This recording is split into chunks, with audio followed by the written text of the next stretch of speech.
And good morning, assalamu alaikum.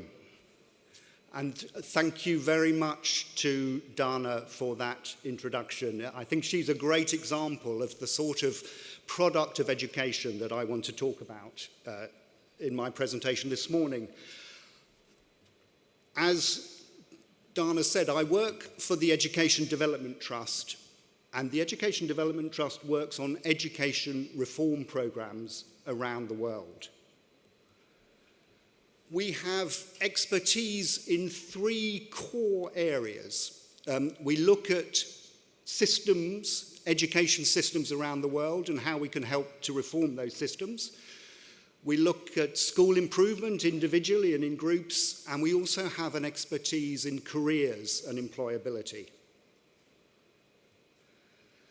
We also undertake research as an organisation. We look for bright spots in education around the world where systems are doing particularly well, and we investigate by talking to the people involved, how are they achieving that success? And we publish those results freely available for policymakers or anybody who is interested in them, and those are available on our website. So please do look at our website and access some of the research that we've been producing.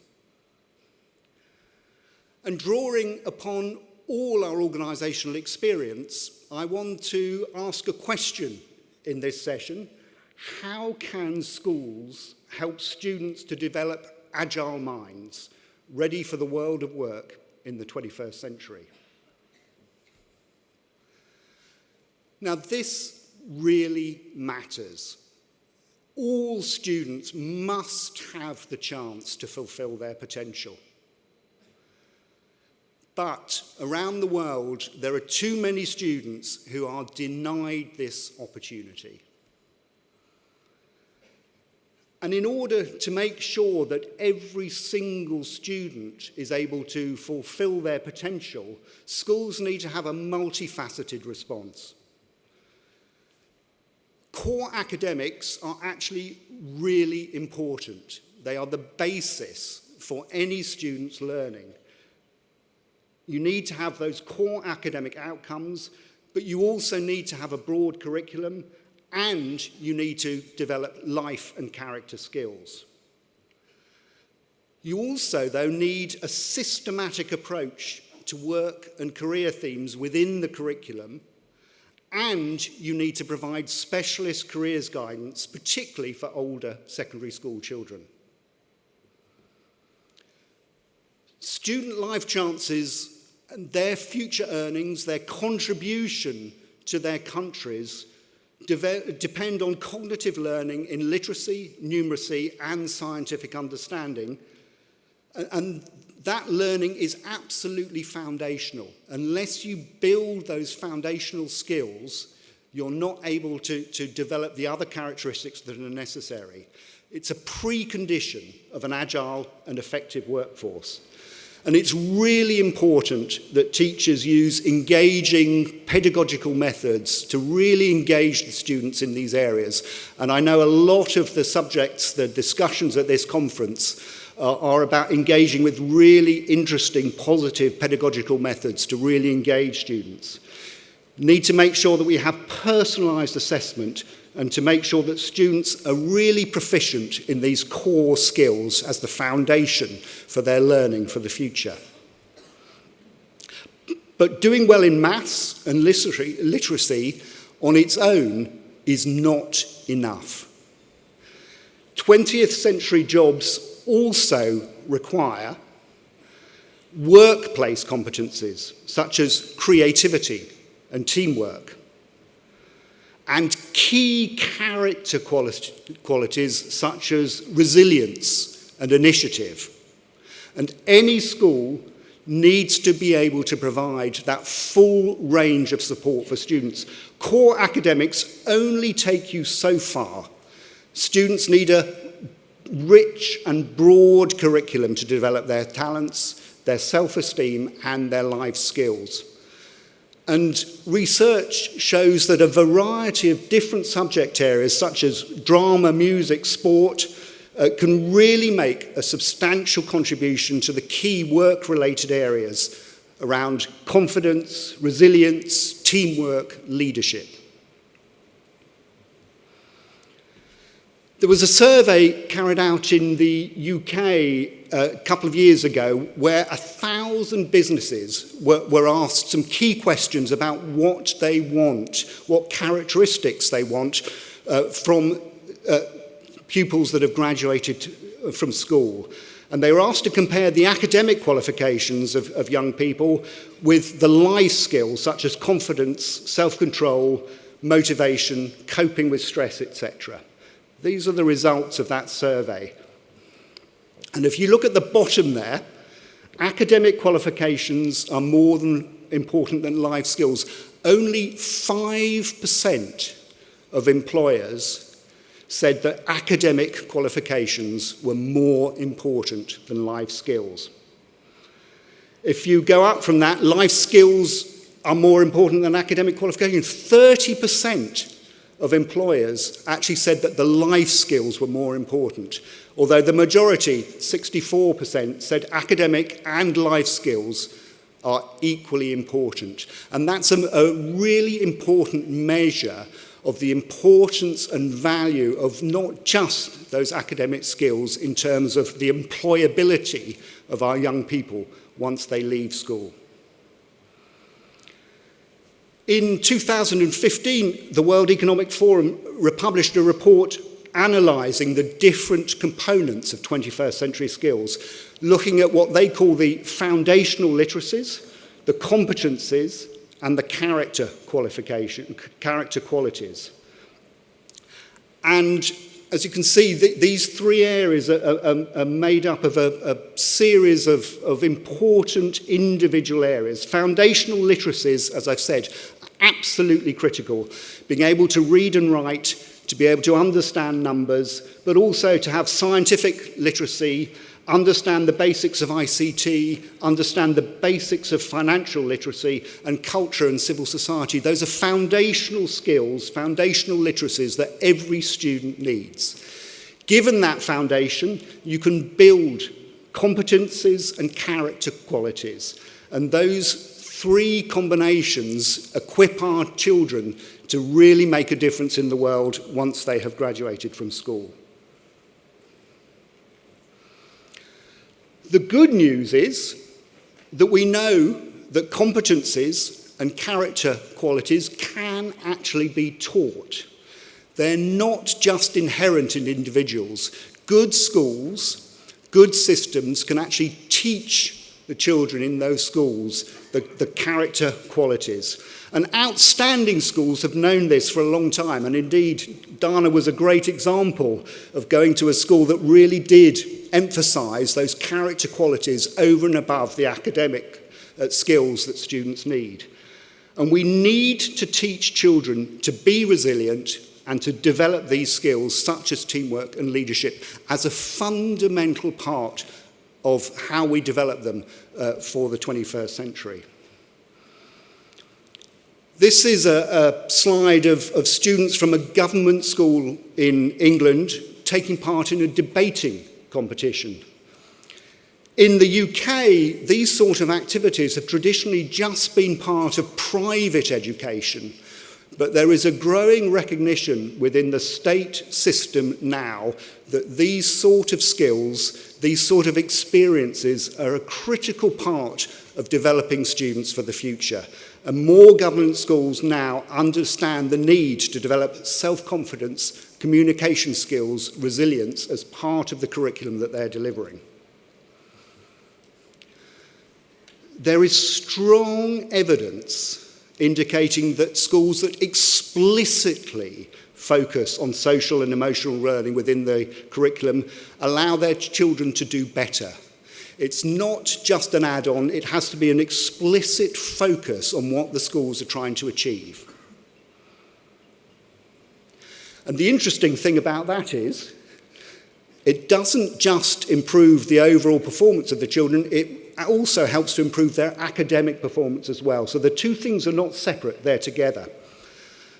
The American organisation, CASEL, has done a series of pioneering work in identifying these key competencies that need to be taught to students at both primary and secondary level.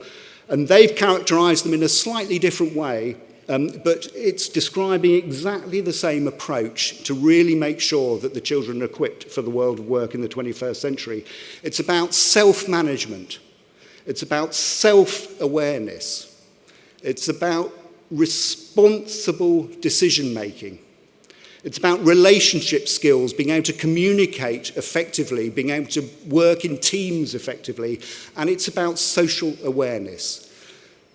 If you cover that spectrum within the curriculum, if you give children the opportunity to develop their experience and skills in these areas, there will be a genuinely positive impact in their overall performance. So, the evidence is compelling. To be effective as future workers, students need that proficiency in core academic skills, and they need exposure to a rich curriculum, but they also need exposure to a curriculum that develops character. But even that is not enough. Success in the future workplace also depends on students' ability to make smart, ambitious, realistic choices about their careers. In 2018, a major research report analysed the career aspirations of 20,000 primary school students from more than 20 different countries around the world. And one of the extraordinary findings from that report was that many children have set ideas about their career aspirations from the age of 7. And those change very little in the following years. And those aspirations are typically shaped by gender stereotypes, by the particular economic background of the child, and by the influences of TV, film, and social media. So even at the age of 7, primary school children around the world have got set aspirations, a set level of expectation of what they believe they can achieve in their life and in their careers. Unless teachers try to raise these aspirations and broaden the horizons of these children, the big losers are likely to be girls and children from disadvantaged backgrounds. In 2016, in England, a small experiment took place with a mixed class of 5 to 7-year-olds, boys and girls, in a school in England. And I'm going to show you a short video about this particular experiment.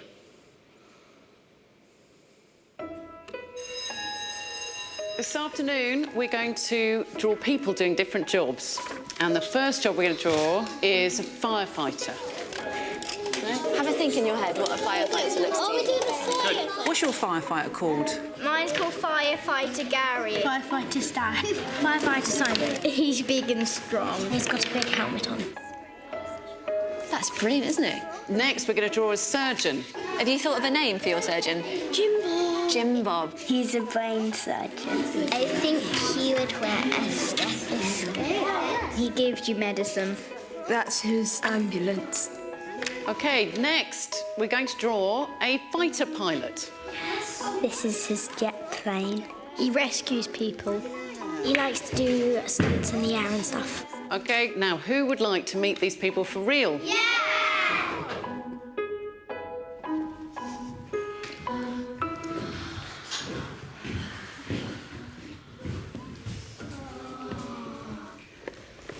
They're dressed up. My name's Tamsin, and I'm a surgeon in the NHS. My name's Lauren, and I'm a pilot in the Royal Air Force. My name's Lucy. I'm a firefighter in the London Fire Brigade. So who wants to know how to do an operation? Who's putting it on? I'll try my stethoscope. We put this in here. There you go. Now you're a proper fighter pilot. So into your ears. Can you hear that? Yeah. It's really good. It's much better, yeah, it's much better than the kids' one.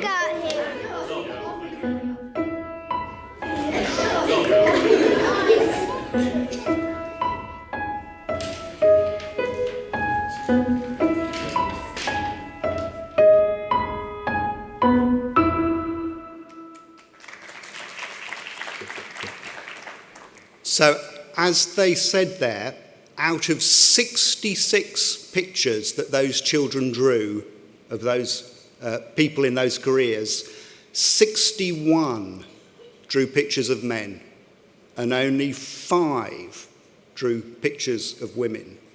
So that really does illustrate that despite the fact that half that class were girls, there already those gender stereotypes have been established at the age of 6 or 7 in those children.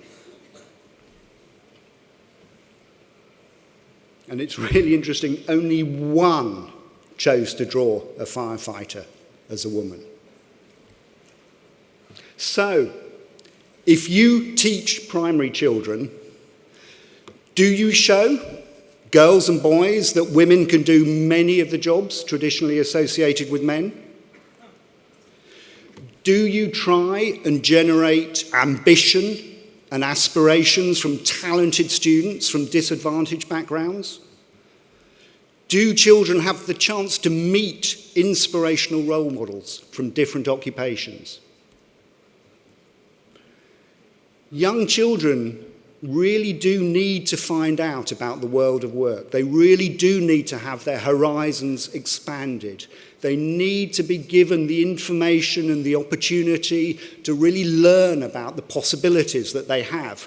Need to challenge the stereotypes, and we need to make sure that they keep their options open for as long as possible. And it's really important that secondary schools provide a comprehensive careers curriculum to enable to guide their children into the careers of their choice. When students are aged 13 to 18, they make life-changing choices about what careers they want to study. Schools have a responsibility to make sure that their choices are educated choices, that they have the information available so they can make an active, positive choice about their futures. This is an example of subject teachers explaining about subject-related careers. STEM teachers have a particular responsibility to promote scientific careers, and they have a particular responsibility to promote scientific careers for girls, young girls, studying at school. Students also must have access to comprehensive information about different occupations. This is a school intranet from a school in England that gives students detailed career guidance, including up-to-date labour market information, so they can really understand where the opportunities are for future careers.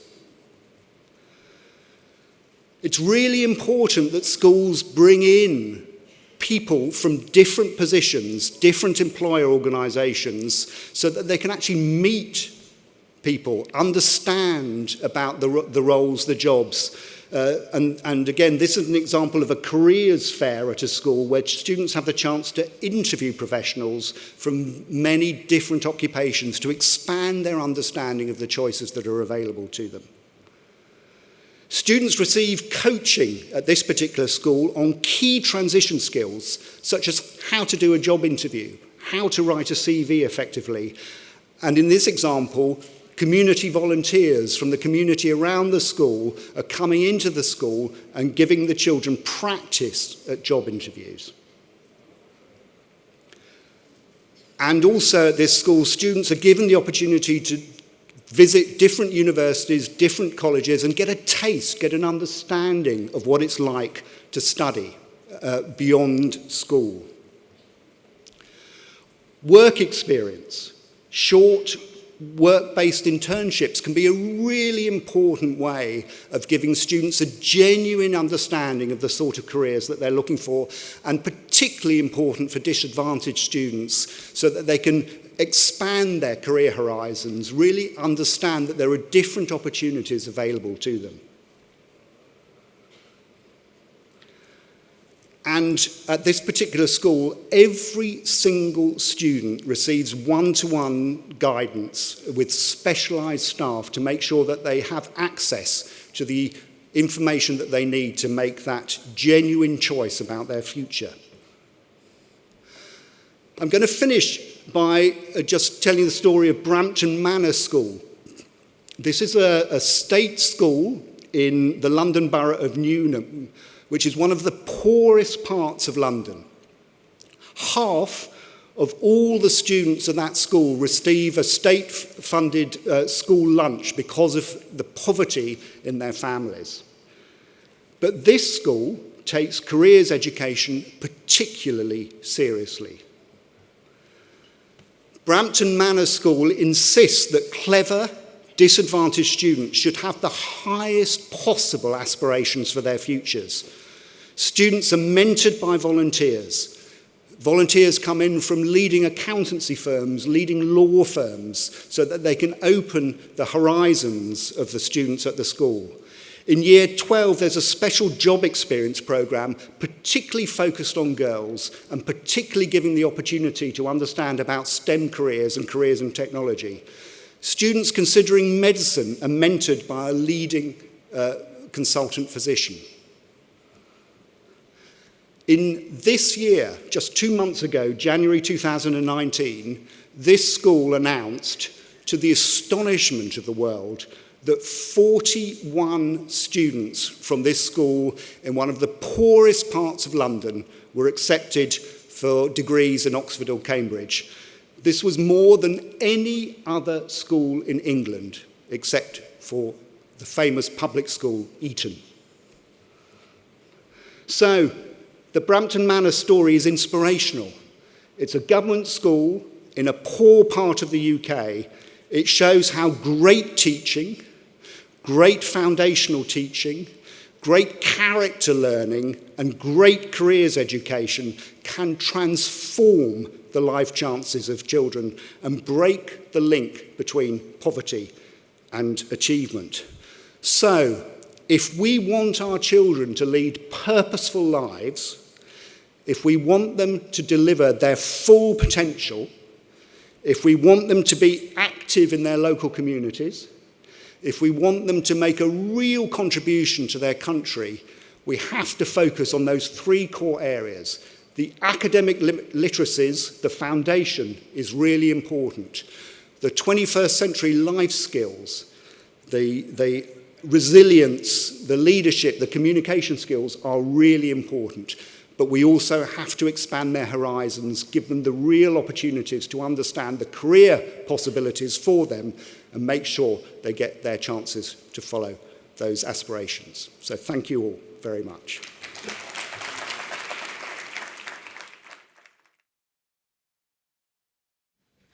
Thank you, Dr. Patrick. يتفضل الطالب عبد الله المجالي من مدرسة المشرق الدولية بتقديم متحدثنا القادم.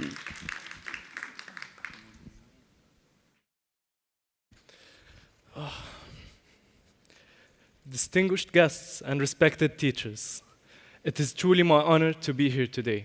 My name is Abdullah Al-Majali, and I'm a student at Mashriq International School. The International Baccalaureate incorporates many different programs and projects that develop the students in various ways. It also strives to create a better future through education, intercultural understanding, and respect. As an IB student, I personally became motivated to pursue mental, physical, and emotional growth. The CAS project, for example, it teaches us students how to better the community, make change in society, while at the same time facing academic challenges and achieving our own very goals. On behalf of all students, I want to take this opportunity to thank each and every person in this room for your contribution and grouped effort in developing education. Because conferences like this are a pathway to an improved education. It is critical that we ensure a better future and build a dynamic, peaceful world. Our next guest is a firm believer in the significance of education, Dr. David Homer. He is the current chair of the International Baccalaureate Examining Board and is an ex-official member of the Board of Governors. He has extensive experience in assessment, both in the UK and internationally. He acts as a consultant for Ofqual, the UK examination regulator, and he was the IB chief examiner in physics. He also has acted as a chair for GCE physics for a UK awarding organization. David studied at the University of Bristol, receiving a degree in physics. He followed this with a doctoral study into the physics of glaciology at the University of Birmingham. He later gained a postgraduate diploma in education. In 2009, he received a Teacher of Physics Award from the Institution of Physics. He had also authored textbooks both for the IB Diploma Physics course and for Physics UK Physics Advanced Level qualifications. Additionally, he has been involved in a number of curriculum developments within the UK and for the IB and internationally. Ladies and gentlemen, please join me in welcoming Dr. David Homer.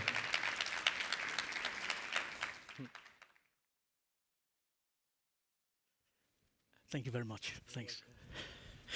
Thank you, Abdullah. Thank you very much indeed. Ladies and gentlemen, good morning. Digital tides, agile learning. 2017 was quite a watershed because it's been estimated that since the start of that year, more data has been created than in the whole of civilization before that date. If you've turned your phones off, this is what you're missing in the next half hour. And the thing that staggers me most are the 5 billion emails that are going to circulate the globe. Now, this is what I'd like to think about this morning. To what extent can we prepare young people for the demands and pressures of this digital world? Can this preparation take them forward into adulthood? And most importantly, how can young people be encouraged to use digital technology but not be used by it? In short, how can they navigate the now? How can they prepare for the unknown? And how can they develop ethical and value-driven technology for us in the future? There are two things I'd like to say about the digital age. The first one is that it's completely unstoppable. And so far as students are concerned, teaching and learning and digital change are very similar. They engage with both. Digital competence is now universally acknowledged as completely essential, though nobody is prepared to have a common definition of what we mean by digital competence. Digital technology is, of course, simply one more development in a very long, centuries-long progression. The development of paper, the invention of movable type, the printing press, they're all part of one timeline. And it's a progression that's made literacy available to everyone and has transformed the track of world progress over the past 2,000 years. And the fourth industrial revolution that we heard about yesterday from Tina, named by Klaus Schwab, is just part of that progress. But it's a progress, that I want to show this morning, that often ignores educational contradictions. So, let's remind ourselves of the magnitude of the change that we face. And you'll forgive a physicist by slipping a couple of graphs into a presentation. The measure I've chosen to use is perhaps quite an unusual one. I want to use the measure of change. The one I'm using is the number of digits in the largest prime number. I'm in a part of the world where prime numbers were, in a sense, invented, and they're now identified using very powerful computers. So the number of digits in the prime number is a very good measure of computing power that's available. And this graph shows the increase in the number of digits of the largest known prime since 1950. And notice, please, that the scale on the y-axis goes up in powers of 10, not linearly. So we go from 100 at the bottom, it was 100 long, to recently just 1/10 of a billion long. And there is the largest known prime. It was discovered about 3 months ago, and it's 25 million digits long. Just to put that in perspective, if I started to read the number out now, I would finish just before the next Teacher Skills Forum. Now, other things have changed too, mobile phones. Now, that's one of the first mobile phones. I suddenly realized last night that there's quite a lot of people in this room who won't have seen this thing, and I should have put a scale on. It's about 3 times the length of an iPad. Think in terms of a man's shoe weighing 1 kilogram and storing 30 numbers. And contrast that with what we've got today, a 2019 iPhone. But it's the words that are more important. That's the number of phones in the world. Oddly, close to the number of emails sent in half an hour. About 2/3 of the population have a phone, or will have by the end of the year, and of those, nearly 3 billion are smart. And 92% of teenagers, according to OECD, have one. It's against this background of accelerating change that we teach the young people to enter the 4th industrial revolution. We don't know what the change is going to be, but we know it's going to go on, and we know it has the potential for disruption. Now, this forum is entitled Agile Minds Turning Tide. You all know that. But that reminded me of a famous English proverb, which is, time and tide wait for no man. Now, tide, when the proverb came into existence about 1,000 years ago, didn't mean the ocean going up twice every day. It actually means event. And so what we're saying there is that time and events don't wait for anybody. And that's true of digital change too. Future events in the digital tide cannot be turned, nor is it right to do so. We have to embrace their inevitability. And what do these imply? Well, in 2018, the McKinsey Global Institute predicted some of the changes for Western Europe and the US over the next decade or so. And this chart is a very significant one because it shows the changes in the skills in the workplace. I'll be very quick on this because Patrick discussed this in a little bit of detail. But you there see the gainers and the losers. Technology obviously is going up. Physical and manual probably obviously is going down, but look at some of the other gainers. You've got higher cognitive skills, you've got social and emotional skills, and they're going to increase. I'm sorry, this may not be quite so visible at the back, but again, they're the winners and losers. Technology, 55% change in the number of hours. Advanced IT skills at a premium. Basic digital skills. What's going down? Inspection, general equipment operation. What's going up? Creativity, entrepreneurship, and so on. This is what McKinsey tells us about what's going to happen to the young people leaving school in the future. And what do we mean there? We have to remember that if a graduate is going to enter the workplace in 2030, they are already in secondary school. Now, the conclusions are that there's a predictable and continuing expansion in technological skills, a rebalance in social and emotional skills, and a shift from basic to higher cognitive. I'll come back to that in a moment. What are the challenges for us? Well, one is that we perhaps ought to be concentrating on concepts and principles. This was another of Tina's points yesterday. Pure expertise inevitably changes. It's crucial to train for a mindset that embraces change. We need to approach the fundamental understanding of concept rather than knowledge. And managers from the IB Curriculum Centre in this forum have been talking and are going to talk today about existing and planned IB subject curricula that do just that. In other words, don't teach a programming language, teach the concepts of programming. Don't teach historical fact.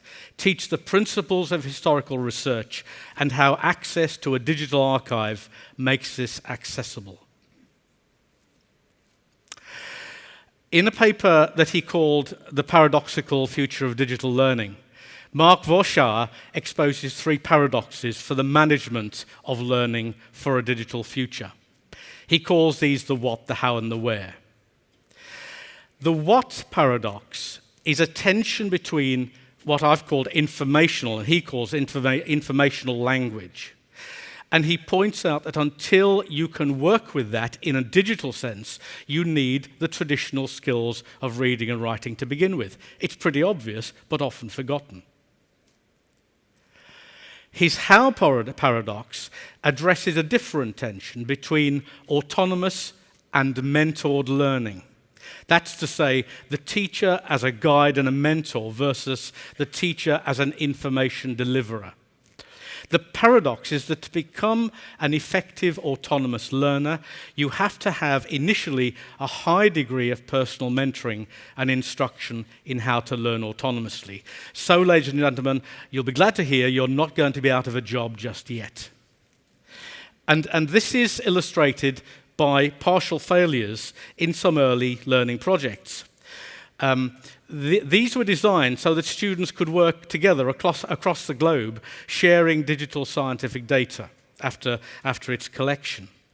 And one example was a study of bird migration between continents. On the face of it, absolutely perfect for using digital collaboration between schools. However, it proved to have drawbacks. There were 3 trends.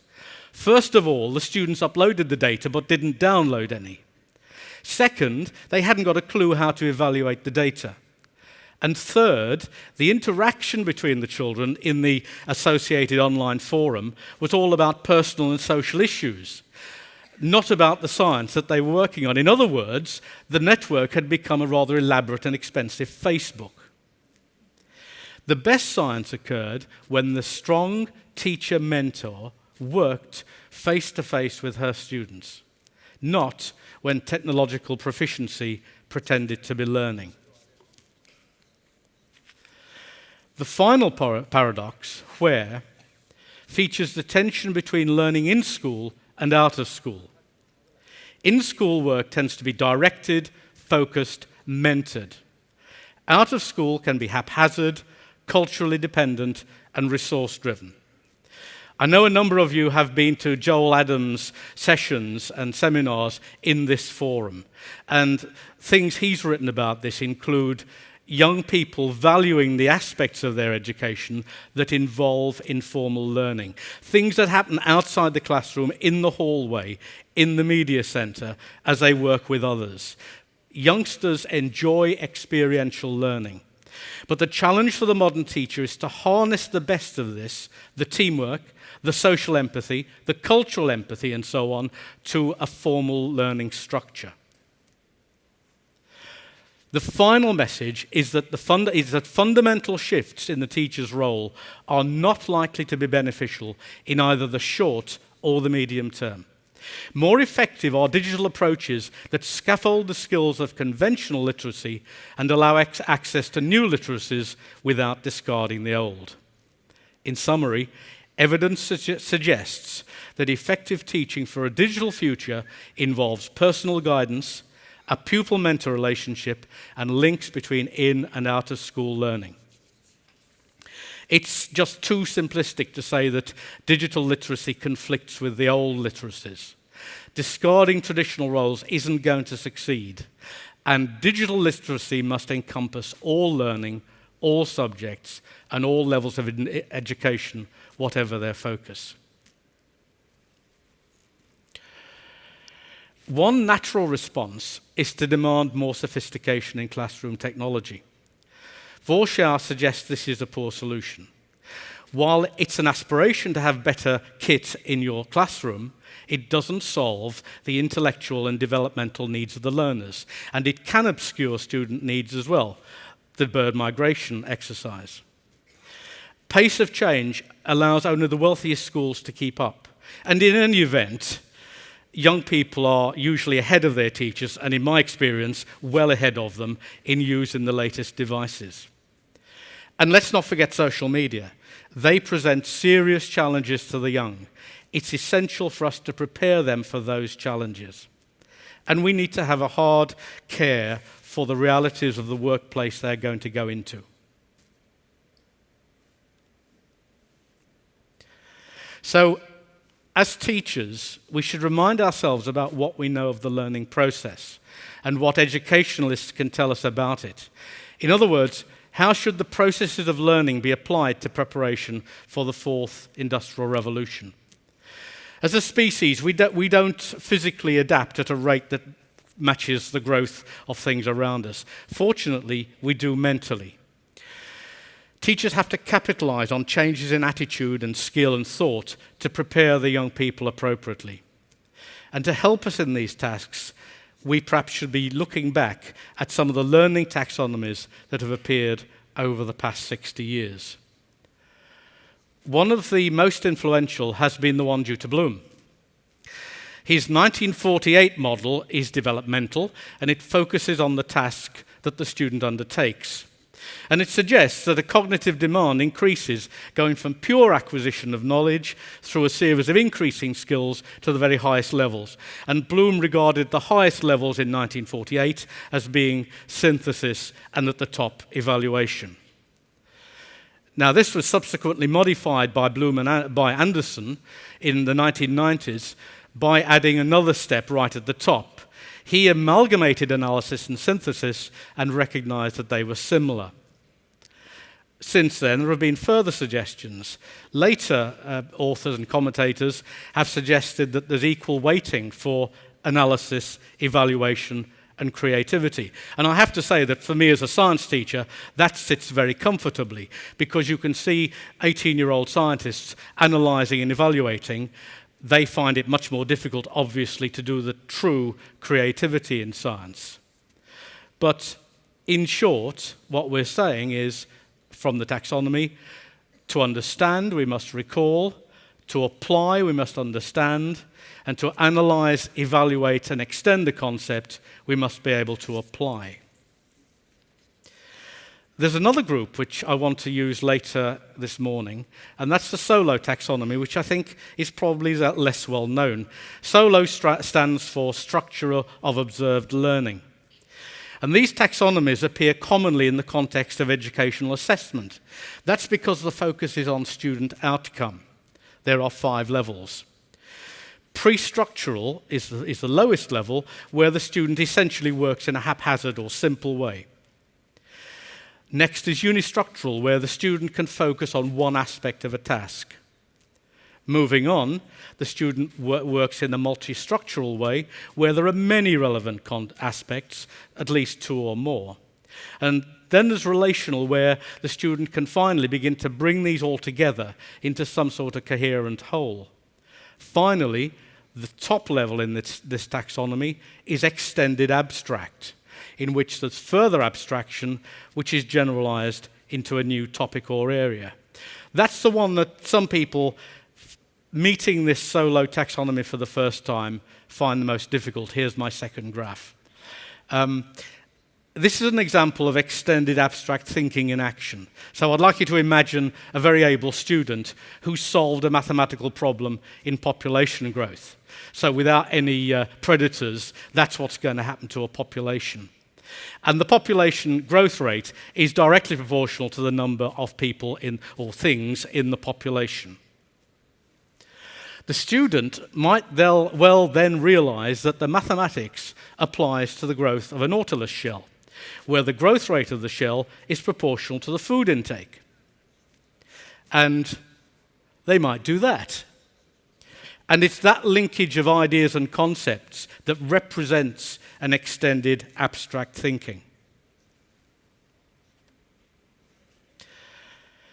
One way to use a taxonomy in practice is to associate the hierarchy, which is on the left here, with a set of verbs that describe the hierarchy. So in this slide, we're going from the bottom to the top. If you can't read it, don't worry, because I've got an enlargement next.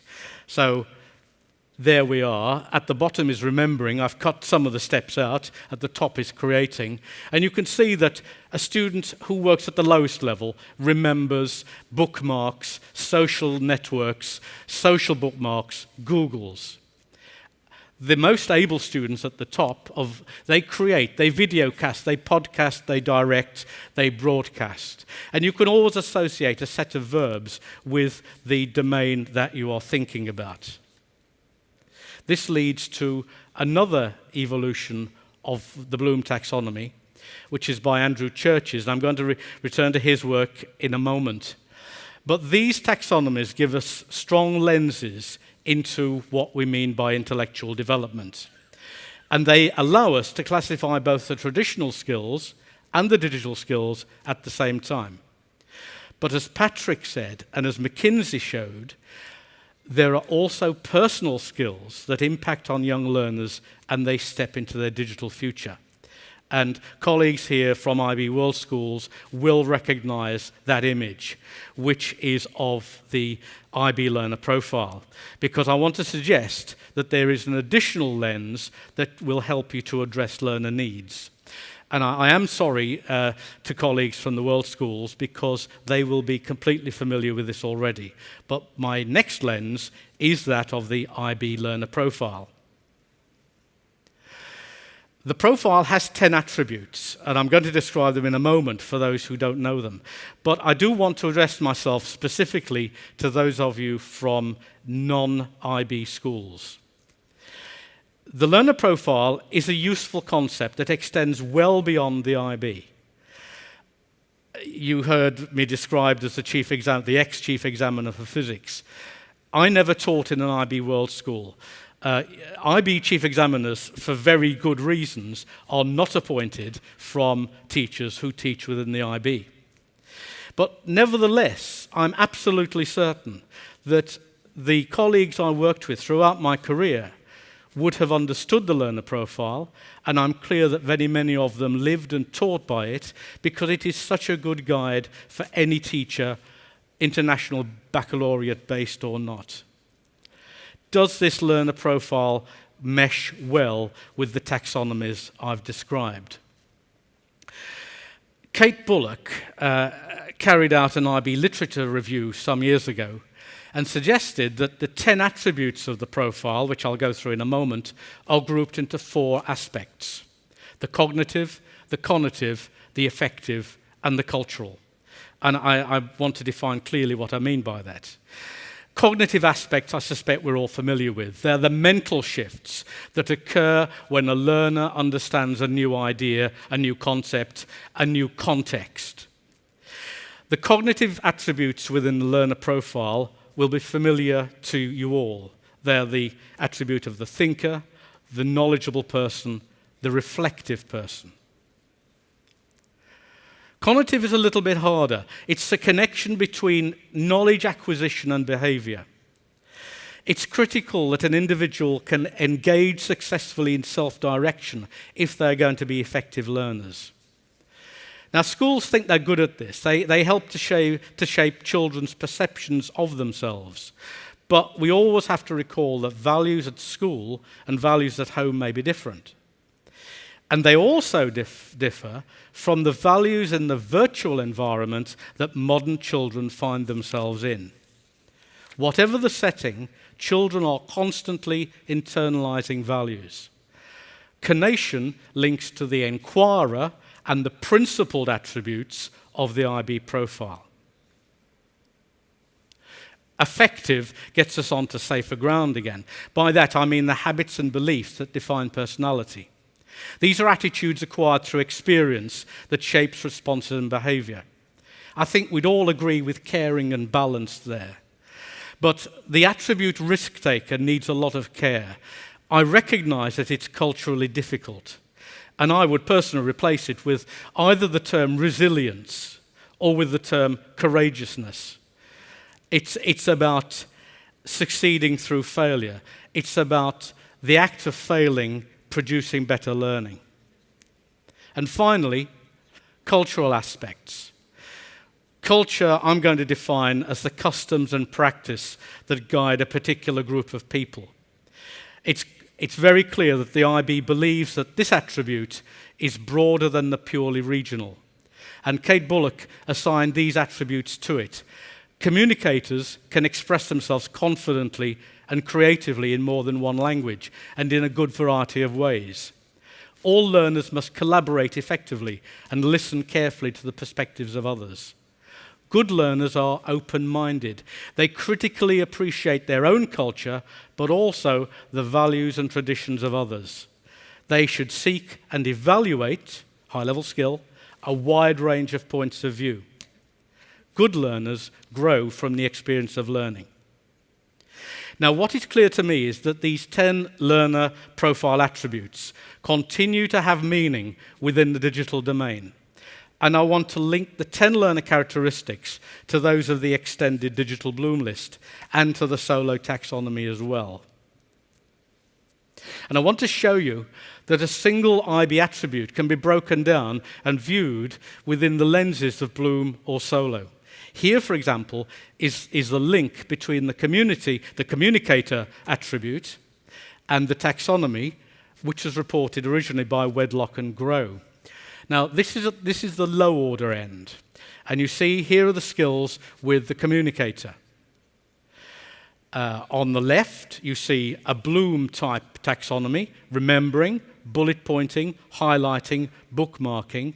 Remember, I'm only putting digital skills down here. There's a whole raft of others that deal with the more traditional skills of learning. As you move up the skill hierarchy, you understand, you comment, you annotate, you tweet. It also works with unistructural and multi-structural, where they're looking at one aspect or combining single elements. Moving to the top of the hierarchy, still on communicator, we've got creators who blog, who podcast, who direct. They can evaluate, they review, they moderate, they collaborate. And on the other side with Solo, they are extending and generalizing their knowledge into new digital areas. Another example. IB learners are balanced, says the profile. And this is one of the effective skills you'll remember. On the face of it, people-based. Important issues here are the importance of balance, active participation, academic development. I've translated that into a taxonomy too. This time it's all on one slide. It goes from the low order on the left through to the high order on the right, and there are the various verbs that describe the levels at which the students are operating. So you could, in principle, have a measure of where your individual students are in relation to their digital learning skills. And the final example is that of the principled learner. Learners at the top of a hierarchy can validate their information skills. They can analyze and evaluate. They can judge if there's a lack of authentication. They can judge the validity of their data sources. They justify creative decisions. They are developing an internal holistic framework for the application of standards. And at the lower end, some of these will still be evident. They can carry out basic searches. They can filter a search on the basis of validity, and so on. You can move this into Solo too, because there you have principled learners extending crediting and validating at one end and identifying and commenting at the other. I've given some examples from biology and from physics, so I couldn't leave my chemistry colleagues out. So it's 150 years since not discovery, but the development of the periodic table, and there is the Bloom taxonomy set out as a periodic table. I offer you that. It's not original to me, but it's good. You won't be able to read it, but if I blow it up, that's what's happening. On the left, acting out, illustrating, to editorializing high-order competence on the right. And please don't think these are my thoughts alone, because these ideas of developing taxonomies extend to governments, extend to international bodies. This was a recent UNESCO document which sets out a complex set of digital competencies. Here's just one example of many from that document. This is almost at the top of the competencies for digital privacy. So people who, and this is not just students anymore, this is the population as a whole, people who can apply different ways of protecting their data, who can apply different specific ways to it, who can explain privacy policy, are towards the top of the hierarchy. But right at the very top, you can create a solution, you can integrate your knowledge to produce professional practice, and so on. As you see, I have a great confidence in the IB Learner Profile and its applicability to the digital age. In the past, commentators have argued the opposite. They've said that the learner profile is ephemeral, that it has no real value in the classroom, that it is culturally deficient, that it's often misunderstood. Well, so be it, that's their view. I think it still has a central role to play in education at all levels, whether IB or not. It melds very well, as I've just hoped to have shown to you, with the well-regarded classifications of learning. My points are these. It links well to traditional views. It links well to the skills that McKinsey indicated that Patrick was talking about earlier this morning. May I make some final remarks?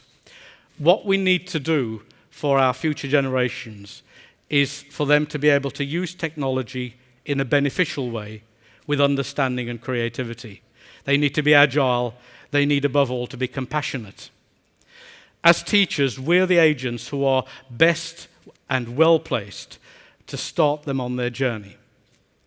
Klaus Schwab, the founder of the World Economic Forum, coined that term, the Fourth Industrial Revolution, that's underpinned much of my thinking about this presentation. And I'd just like to read the end of one of his books, which has the title, Fourth Industrial Revolution. It all comes down, he writes, to people and values. We need to shape a future that works for all of us by putting people first and then empowering them. But as a complement to the best parts of human nature, creativity, empathy, stewardship, digital technology can also lift humanity to a new collective and a new moral consciousness which is based on a shared sense of destiny. It's incumbent on all of us in this room, in the world beyond, to make sure that the latter prevails. Shukran jalizan. Thank you very much.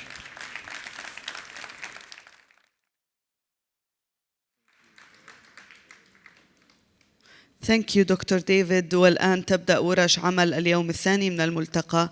نتمنى لكم المتعة والإفادة.